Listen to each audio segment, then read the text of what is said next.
these are the 4 books that have served me well in my 4 years of entrepreneurship. My name is Garrett Campbell. I've done 5 million in sales, and now I have Better Endeavors, which is where we train and place sales reps in 8-figure companies. So the first book is called The Aladdin Factor, and what the entire book is about, how to ask for what you want and get it. So I think in life, there's always things that we want, but there's something inside of us that's like kind of unsure or scared to like ask people for things. Like, this could be that job that you want. You know, if you're a video editor, like reaching out to that influencer that you really want to do work for.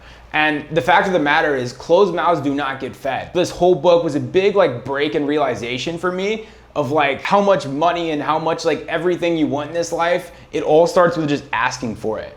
So this book kind of helps you with the frameworks at which you can actually ask for the things that you want, and they give you the balls and the confidence to actually go fucking do it. All right, so 2 things that were really crucial and like really breakthroughs that I learned from this book is like, if you have something that you want, like let's say this is getting more quality time with your girlfriend, right? Don't complain to your friend about how you want more time with your girlfriend. Go talk to your girlfriend, because like the fact of the matter with this example here is that if you're asking people that can actually deliver upon the request and the ask that you have, like your ask means nothing because they can actually provide what it is you're looking for. If you say, hey universe, I want $1 million, and you go talking to all your broke friends about it, they will not be able to provide you that money that you're asking for. And then the second thing, be specific with what it is that you're asking for. If you say, hey, it would kind of be nice if we would spend more quality time together, what does that actually mean? Because the less specific you are, the less likely you are to get exactly what it is you're looking for. So change that request to, hey babe, I would love if we would go to the movie theater every Thursday night and then go get dinner afterwards. Is that something we could do? That's like goes from quality time spent together might be laying in bed for 20 minutes before we fall asleep and watching a couple TikToks. What you want is quality time, which is going to the movies every Thursday and dinner afterwards on a weekly basis where you get quality time, 3-4 hours. If that's your request and you're just like, hey, can we spend more time together? She doesn't know what's in your head, what exactly it is that you want. So ask people who actually can deliver the thing that it is you want and have the resources available. And secondly, be specific in what it is that you're asking for. So whatever image you have in your head of what it is that you want, you get that specifically. And then this book here is called $100 Million Offers. And if you haven't seen, it's from Alex Hormozi. This dude's blowing up everywhere over social media. He's done over $100 million, obviously, clearly that's the title, in sales through like all of his companies. And this dude does like big numbers. And the whole like idea behind the book itself was the offer, which is like, if you guys don't know, like I clearly have a huge background in sales, done a lot in sales in itself, selling a bunch of different online services. And like what it comes down to is like, you could be the best salesman in the world, but if the thing that you sell sucks, like it's gonna be extremely hard to sell. So what he shows in this book is how to highlight the specific things that makes an offer good. Let's say you're a video editor and you're trying to get clients. If you just tell them, hey, I charge like $2,000 a month and that's it, offer is like, eh. But if you say, hey, I charge $2,000 a month and I guarantee if we work together for 6 months, you'll hit 100,000 followers on TikTok, Instagram, YouTube, or you get a full refund. That's a good offer. So what this book talks about is how to put guarantees on your offer, how to put ribbons and stuff on top to make the offer sexy so more people want to buy it. So this could be guarantees, this could be, payment plans, this could be like bonuses, like, hey, I'll do all your video editing and I'll do all the thumbnails and all the titles and all the video ideas. So it's like putting like a cherry on top, sprinkles, chocolate syrup, like everything. That's what this book is about, is how to like make something which is like just video editing turn into nearly social media management with all these crazy guarantees. And then in turn, if you have killer guarantees, tons of bonuses and all these cherries and sprinkles and chocolate syrup and everything on top of your ice cream sundae, you can charge more for it and more people buy it. So inherently you can make more money. This is a bulk of like what this book is about. And if you're in business or aspiring to get into business, want to start your own business, or if you're just a salesperson, this is like by far one of the best books for me. It literally, like after reading this, I went from like my business doing like 15, 20 grand a month upwards of like 70 grand a month. And like, I just could not recommend this book more to anyone. So the third book here is called Never Split the Difference, and I ripped the cover off because I'm a fucking degenerate. So, and this book is by Chris Voss. So he's the FBI negotiator, like top dog. Anytime like there's an American hostage like taken by the Taliban, or a massive bank robbery, he's the guy that takes the phone call that convinces like these like hostages, these, terrorists, bank robbers, whatever, to literally turn themselves in. They don't get any money. They turn in the hostages, turn themselves in, don't hurt anyone. That's his goal. You can see how, especially if you're in sales or business, like even if you're negotiating like your apartment like rent price, or you have a partnership deal with a business partner, you're trying to figure out who gets what percentage of the company, or you're just trying to close like a $10,000 deal. When like someone's trying to sell you something, you have this like idea, this like inner voice in your head that's like, this guy's full of shit and he's trying to sell me something I don't actually want to buy. He talks about quieting that noise. So like, for example, if you're working with me, like I actually have like a 90% success rate, and like granted, like I know that sounds absurd to be so high, like 90% is pretty crazy. So the 10% of people that tend to, not do well with me is they kind of lack work ethic, or they lack this, or they lack that. You're not any of those things, right? And they're like, no. And be like, and the reason it's also 90% is because I only work with like 20 active clients at a time. So sure, if I had 100 clients at a time, the number would obviously go down and like I would make more money. But like, if I only work with 20, I know I can get the results. So then that voice in their head that's like, 90% is pretty high. Like obviously he's just trying to sell me something. But if I say why it's that high, I can kind of quiet I call it the bullshit inner voice, which is like, all right, like if he only takes on that many, it would make sense for the success rate to go up because you get more of his time, he can give you more attention, like it makes sense. So then that voice is quieted. And that's a lot of what this book is about, is like quieting that inner voice. And then also, a person is 4 times more persuaded by their own ideas than someone else's. And I'll give you a prime example of this. When you were a little kid and your parents were telling you to go take a shower, you're like, nah, I don't want to do it. I'm playing video games. Like I'm going hard on Call of Duty right now. Like there's no way I'm not taking a shower. Like I'm busy. Then you go to school the next day and your crush or your friends are like, yo, Garrett, you kind of stink, bro. Like you don't smell too good. Then it's your idea and you're like, dang, I need to take a shower like ASAP. So when it's your idea, you're way more persuaded to do it than when it's someone else's. So again, let's say the video editor example. If you're trying to get someone to buy your video editing services and you're like, dude, it's like if your belief that you want to like put in their head, because again, they're way more persuaded by their own ideas. It's almost like you plant your idea in their head, make them think that it's their own idea. The belief that I wanted planted in my prospects or my potential client's head is it's so time consuming and you're not very good at it and I'm so much better. And if you just had me do it, you'd save time, you'd make more money, you'd have better content, more followers, more personal brand, more everything. But if you say that and you're on a sales call, it's obviously in your best interest for you to say all those things because you're trying to have him give you money, right? So if you're like, gotcha, man, like how much time do you take, like video, like editing all your videos?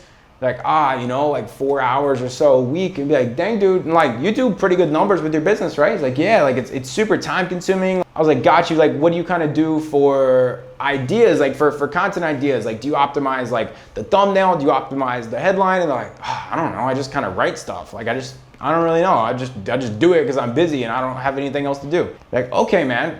I've personally scaled a channel from X amount of followers to 100,000 followers or whatever. I could kind of help you like tweak this, and this, and like, you'd also get like 4 hours of your time back. And they're like, damn, that'd be awesome. So like, I'll get my time back. It'll be better. And you've already scaled someone's channel before. Like, I'll just do that. It'll save me time and money.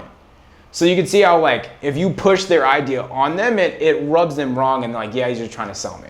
But if you ask them questions and lead them to that realization, then they'll close because they're like, oh, that's actually my idea, and they're more persuaded by it. Maybe a better analogy for this would be like, you're like boiling tea or like boiling water or something for like that. You gradually like turn up the temperature like a little bit more and a little bit more, and then pretty soon like the water is literally boiling over and it's spilling everywhere. I gotta go like turn this down a little bit. It's kind of what you're doing. Like as you ask each question and you get a step closer to them being like, I'll just have you do it. Then you get another step closer with each question, another step closer. And then eventually the water is just boiling over the side of the pan. And that's when they're like, dude, like you're gonna save me so much time, so much money. I'll just have you do it. Like, how much is it? Let's get started. And that's like a bulk of what this book's about. Never Split the Difference by Chris Voss is like 10 out of 10 by far, like my favorite sales book, negotiation book. like in the world. It's amazing. You have to read it. And the fourth book here is The Richest Man in Babylon. If you're into like financial literacy, like how to manage your money, like this is my favorite book. And the best part is it's only like 200 pages. So it's a really quick read. It's simple to read. So I'll tell you about the book now. So the setting is like ancient times, like 1700s, like whatever. And kind of what happened was Babylon was an extremely rich and prosperous city, but it wasn't like that. So what happened beforehand was there was this massive wealth gap, kind of like what's happening in America right now, where a couple, like 2-3 rich people had all the money in the city and everyone else was like super poor, didn't have any money, and they didn't know what to do. So eventually the king went to the richest man in Babylon and was like, dude, like our whole city is like in shambles right now. Like everyone's broke. Like you literally have nearly every single penny that this whole city used to have. Like, how did you do it? What he decided to do was he would gather 100, men and put them all in like a classroom and basically spit game on how to make money, save money, and what to do with your money once that you actually have it. And what he taught these 100 men was the 5 laws of gold, and I'm about to give you them right here. Number 1, gold cometh, this is a super old text, gold cometh gladly in increasing quantity to any man who will put not less than 1/10 of his earnings to create an estate for his future and that of his family. In normal terms, basically save and invest 10% of your money no matter how much you make. It doesn't matter if you work at McDonald's or if you're making $1 million a month, 10% of your money does not exist as far as spending goes after you've made it. If you make $500 per week, you put $50 away. And then after 6 months, a year, you're gonna be like, dang, I got like 10, 12 grand saved up. Maybe that math was off, but you get my point, right? And then that 10 grand can go back into, let's say again, you're a video editor. You could put back 5 grand into a skill, maybe into a coaching program to teach you, how to be a better video editor, create better videos or run a better business or hire more video editors so that they can do it for you.